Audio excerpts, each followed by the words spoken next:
السلام علیکم۔ افسانہ آباد کی کہانی میں خوش آمدید۔ ناظرین کرام، آج کی کہانی کا عنوان ہے الٹی شلوار۔ آئیے کہانی شروع کرتے ہیں۔ مہینے کے آخری دن چل رہے تھے۔ دفتر میں بیٹھا ناصر اپنی میز کرسی پر فیکٹری کے ملازمین کی تنخواہیں بنا رہا تھا کہ اس کے سامنے میز پر فائلوں اور رجسٹروں کا ایک گٹھ پڑا ہوا تھا، جہاں سے وہ ملازمین کی حاضریاں، چھٹیاں اور پرفارمنس دیکھ کر ان کی تنخواہوں اور بونس کی انٹری اپنے کمپیوٹر پر کر رہا تھا۔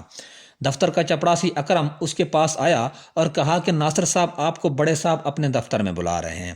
اکرم کو آئے ہوئے ابھی چند ہی روز ہوئے تھے، اس لیے وہ آفس کے تمام سٹاف سے ہچکچا کر اور جھجک کے بولتا تھا۔ ناصر نے جیسے ہی سنا کہ اسے بڑے صاحب بلا رہے ہیں تو وہ کام چھوڑ کر فوراً بڑے صاحب کو ملنے چلا گیا۔ اندر جا کر اس نے صاحب کو سلام کیا۔ صاحب نے اسے ملازمین کی تنخواہوں کے بارے میں پوچھا اور اسے کہا کہ جو ہمارا پرانا چپڑاسی امین فوت ہو گیا ہے، اس کے واجبات کی فائل مکمل کر کے مہینے کی تنخواہ کے ساتھ اس کے گھر والوں کو اس کے واجبات ادا کر دو۔ اسد بیگ صاحب اس فیکٹری کے مالک تھے۔ اپنے کاروبار کے لین دین کے معاملے میں وہ کھرے انسان تھے اور گاہے بگاہے اپنے غریب ملازمین کی مدد بھی کر دیا کرتے تھے۔ پھر انہوں نے ناصر کو چند ضروری کام ذمہ لگائے اور پھر انہیں اپنے آفس سے رخصت کر دیا۔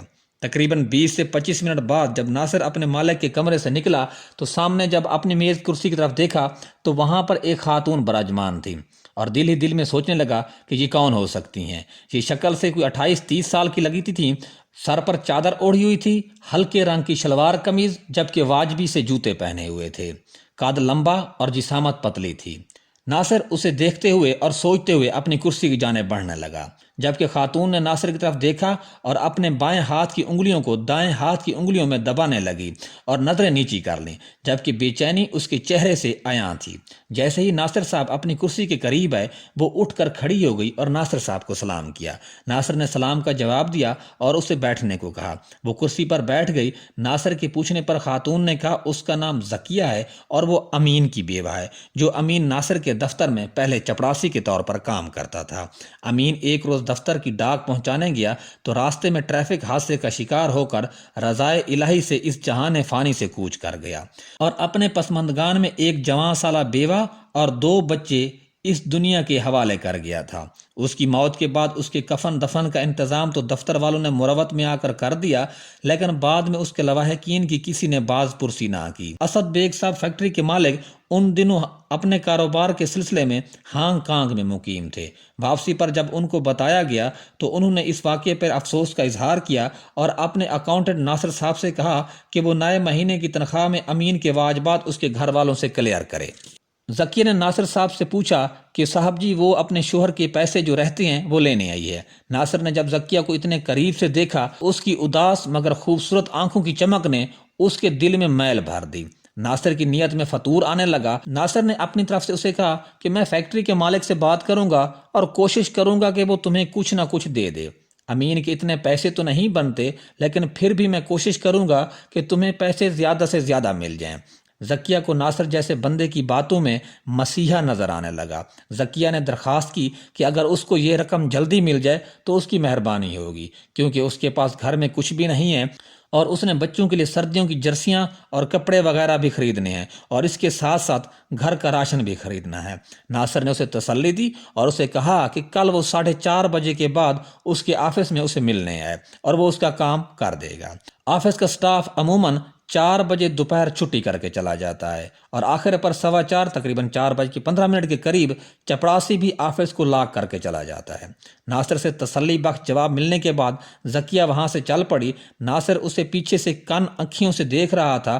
جب ذکیہ آفس کے دروازے سے باہر نکل گئی تو ناصر نے ایک لمبا سانس لیا اور اس کا دل ہلکا ہلکا دھڑک رہا تھا، اور اس نے دل ہی میں سوچا کیا چیز ہے یار۔ پھر اپنے کام میں مشغول ہو گیا اور ملازمین کی تنخواہیں بنانے لگ گیا۔ دوسرے دن جب 4 بجے کا وقت ہوا تو دفتر کا سٹاف چھٹی کر کے جانے لگا۔ ریاض جو کہ آفس میں کام کرتا تھا، ناصر کے پاس آیا اور کہا چلو میاں چھٹی کرتے ہیں، آج اکٹھے چلتے ہیں۔ ناصر نے کام کی بہتات کا بہانہ بنایا کہ اس نے کل ملازمین کو تنخواہیں دینی ہیں اور آج سارا کام مکمل کرنا ہے، لہٰذا اسے آج دیر ہو جائے گی اور ابھی نہیں جا سکتا، وہ شاید زیادہ دیر سے آئے گا۔ ریاض نے کہا چلو ٹھیک ہے جناب، میں تو چلا، کل ملتے ہیں، خدا حافظ۔ جواب میں ناصر نے بھی اسے خدا حافظ کیا۔ تقریباً 4:15 اکرم ناصر کے پاس آیا اور پوچھا صاحب آپ ابھی بیٹھے ہیں؟ ناصر نے اکرم کے آگے بھی وہی بہانہ تراشا اور اسے کہا کہ وہ چلا جائے، چابیاں مجھے دے دے، میں خود ہی آفس لاک کرتا آؤں گا۔ اکرم نے چابیاں ناصر کے حوالے کر دیں۔ ناصر پھر کمپیوٹر پر کام میں مشغول ہو گیا۔ جب اکرم چلا گیا تو ناصر نے ساتھ والے ونڈو کے پردے سائڈ پر کیے اور باہر دیکھنے لگا۔ وہ اس انتظار میں تھا کہ ذکیہ کعب آئے اور اس کے آنے سے پہلے سٹاف کا کوئی بندہ ادھر نہ رہے اور اسے کوئی دیکھ نہ لے، کہ کب اس کا شکار ہے اور اس کے آنے سے پہلے سٹاف کا کوئی بندہ ادھر نہ رہے اور اسے کوئی دیکھ نہ لے، بالکل ایسے جیسے ایک چیتا گھات لگا کر ہرن کے راستے میں چھپ جاتا ہے اور خیال کرتا ہے کہ کہیں جنگل کے لومڑ، گدڑ یا لگڑ بھگڑ آ کر اس کا شکار نہ خراب کر دیں۔ جب گھڑی پر 4:30 بجے تو ناصر کے اضطراب میں اضافہ ہونا شروع ہو گیا۔ آخر 4:40 کے قریب اسے باہر سڑک پر ذکیہ آتی دکھائی دی۔ وہ دروازے پر گیا اور اسے کھلا چھوڑ کر واپس اپنی کرسی پر بیٹھ گیا۔ ذکیہ نے جب دروازہ کھولا، اسے اندر سے کوئی نظر نہ آیا تو وہ ایک لمحے کے لیے ٹھٹھر گئی۔ کمرے کے دوسرے حصے پہ ناصر نے اسے آواز دی، آ جاؤ آ جاؤ، میں تمہارے لیے بیٹھا تھا۔ ذکیہ اس طرف چل پڑی، قریب جا کر ناصر کو سلام کیا۔ ناصر نے سلام کا جواب دیتے ہوئے کہا، بیٹھ جاؤ، اور خود بظاہر کام میں مشغول ہوتے ہوئے کہا، میں نے تمہاری بات بڑے صاحب سے کی تھی۔ پھر ذکیہ کی طرف دیکھتے ہوئے کہا کہ بڑے صاحب کہہ رہے ہیں کہ امین اپنا حساب لے گیا تھا، ہمارے پاس اس کا کوئی بقایا نہیں ہے۔ ذکیہ پریشان ہو کر بولی، جی میں نے سنا ہے کہ اگر کوئی بندہ فیکٹری کا کام کرتے ہوئے فوت ہو جاتا ہے تو فیکٹری اس کے گھر والوں کو کوئی مالی امداد دیتی ہے۔ ناصر نے کہا، پہلے ایسا ہوتا تھا لیکن اب یہ سارا طریقہ کار ختم ہو گیا ہے۔ ذکیہ کے چہرے پر اب پریشانی بالکل عیاں تھی۔ ذکیہ نے منت کرتے ہوئے کہا، صاحب میرے چھوٹے چھوٹے بچے ہیں، آپ مجھے بھلے آدمی لگتے ہیں، خدا را آپ ہی کچھ کریں۔ ناصر نے کہا، دیکھو میں کوشش کر سکتا ہوں اور میں کوشش کروں گا، شاید بڑے مالک میری بات مان جائیں۔ صاحب آپ کچھ کریں نا، آپ بڑے صاحب سے بات کریں نا، میں آپ کے لیے ڈھیروں دعائیں کروں گی۔ ذکیہ نے بے چارگی سے کہا۔ اب ناصر نے ٹھیک موقع جانا اور اپنے دل کا میل نکال کر ذکیہ کے سامنے میز پر انڈیل دیا اور کہا، اگر وہ اس کا کام کرے گی تو وہ اس کا کام کرے گا، نہیں تو وہ کاغذوں میں لکھ دے گا کہ امین کے پیسے ادا ہو گئے ہیں۔ ذکیہ ایک دم چکرا کر رہ گئی۔ اس کا اوپر کا سانس اوپر اور نیچے کا نیچے تھا۔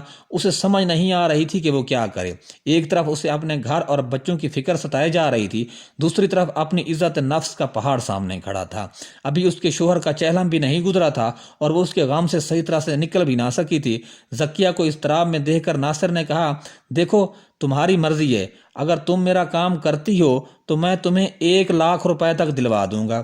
1,00,000 کا نام سن کر ذکیہ کو ایسے لگا جیسے اس کے بچوں کی تمام مشکلات حل ہو جائیں گی۔ بلاخر ذکیہ نے حامی بھر لی۔ ناصر ذکیہ کو لے کر آفس کے سٹور روم میں چلا گیا۔ جب اس نے ذکیہ کا دوپٹہ اتارا تو ذکیہ کی قمیض پہ اس نے 2-3 میل کے داغ دیکھے اور 1-2 جگہ سے قمیض کو پھٹا ہوا پایا۔ خیر اس نے اپنی ہوس مٹائی۔ اپنی ہوس مٹانے کے بعد ناصر اٹھا اور کپڑے پہننے لگا۔ قمیض پہنتے ہوئے اس نے ذکیہ سے کہا، جلدی کرو اور کپڑے پہنو اور جاؤ یہاں سے، پرسوں 1 تاریخ ہے، تم آ جانا، میں تمہیں سارے پیسے دلوا دوں گا۔ ذکیہ نے شلوار پہنتے ہوئے لاچاری سے کہا، صاحب میرا کام تو ہو جائے گا۔ ناصر نے کہا، ہاں ہاں ہو جائے گا، تم فکر ہی نہ کرو، بس جلدی کرو، یہاں سے نکلو، کوئی آ نہ جائے، اگر کسی نے دیکھ لیا تو معاملہ خراب ہو جائے گا۔ اس دوران ناصر کی نظر ذکیہ کی شلوار پر پڑی۔ ناصر نے تل ملا کر کہا، ارے کیا کر رہی ہو، الٹی شلوار پہن رہی ہو، خیال کرو، سیدھا کر کے پہنو اسے۔ ذکیہ نے شلوار کی طرف دیکھا اور پھر اسے سیدھا کر کے پہننے لگی۔ ناصر نے اسے آفس کے دروازے سے باہر نکالا اور پھر کچھ دیر خود بیٹھا رہا اور آخر میں خود بھی آفس لاک کرتا ہوا گھر کی طرف نکل کھڑا ہوا۔ جب گھر پہنچا تو دیکھا گھر لاک تھا۔ اسے سمجھ آ گئی کہ اس کی بیوی نادیہ ابھی تک گھر نہیں پہنچی۔ اس نے تالا کھولا اور بیوی کو فون کیا۔ نادیہ نے اسے بتایا کہ اسے آج بینک میں تھوڑی دیر ہو گئی ہے اور ابھی راستے میں ہے اور واپس آ رہی ہے۔ ناصر نے کچن میں جا کر چائے بنائی اور چائے لے کر ٹی وی کے سامنے بیٹھ گیا۔ کچھ دیر میں نادیہ آ گئی اور جیسے ہی وہ دروازے میں داخل ہوئی تو خوشی سے ناصر کے آگے چلائی اور کہا، ناصر پتہ ہے میری پروموشن ہونے والی ہے، میں اسسٹنٹ مینیجر سے مینیجر کے عہدے پر پروموٹ ہو رہی ہوں۔